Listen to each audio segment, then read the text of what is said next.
Jesus told us 2,000 years ago that our mission is to go and make disciples of all nations. He also promised us that only after we accomplish that task will we receive the blessing of His return. So, how are we doing accomplishing our mission? To answer that, let's classify the 7 billion people on the earth today into 3 groups. Let's start with the Christians. About 33% of the world's population would identify itself as Christian. We call this segment of the population World C. C for Christian. It's important to remember that not all of the people that fall into World C are true believers in Christ. They merely identify themselves as Christian because of nominal belief in Jesus, or because they live in a country where everyone is considered Christian, so they would do the same.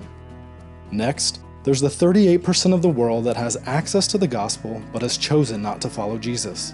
They have Bibles in their language, churches nearby, friends or co-workers who are potentially Christians, or access to other Christian resources in their language. These people have access to the good news, but just haven't acted on it yet. This segment of the population is called World B. That leaves us with 29% of the world, just over 1 out of every 4 people on this planet who not only have never heard of Jesus, they have no chance of hearing the good news of Jesus Christ.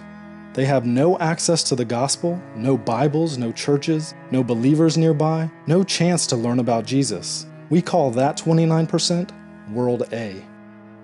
Now on to missionaries.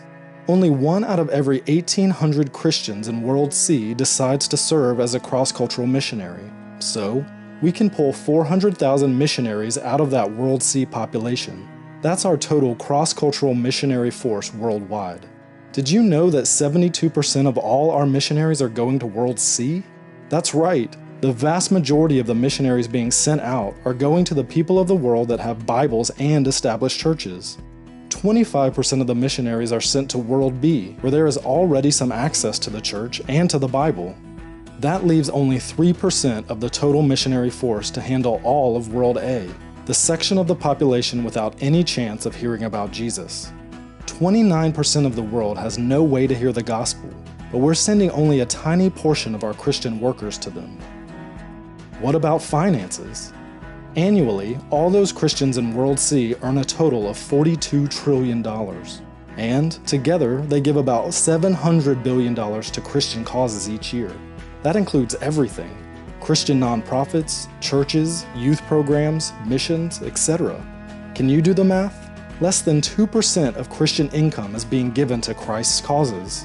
Out of that $700 billion given to all Christian causes, only $45 billion is given to missions specifically. That's a little over 6%. In fact, there is more money reported embezzled from the church each year than is given to missions. Remember those 400,000 missionaries? We have $45 billion to support them and their cross-cultural work, but how exactly is it allocated? Well, $39 billion goes to World C every year. Yep, 87% of that missions money is being spent in areas of the world that have Bibles and churches available. $5.4 billion, or 12%, goes to World B each year, those that have access to the gospel message but have rejected it. That leaves only $450 million, or 1% of all missions money going to World A, the least reached people of the world. To put that into perspective, annually Americans spend more money on Halloween costumes for their pets than gets sent to World A. To summarize, only 3% of our missionary force, armed with only 1% of missions giving, is going out to reach the 2 billion people who don't have access to the gospel. 2 billion people are still waiting for the good news of Jesus Christ. So here's a question for you. What are you going to do to change that?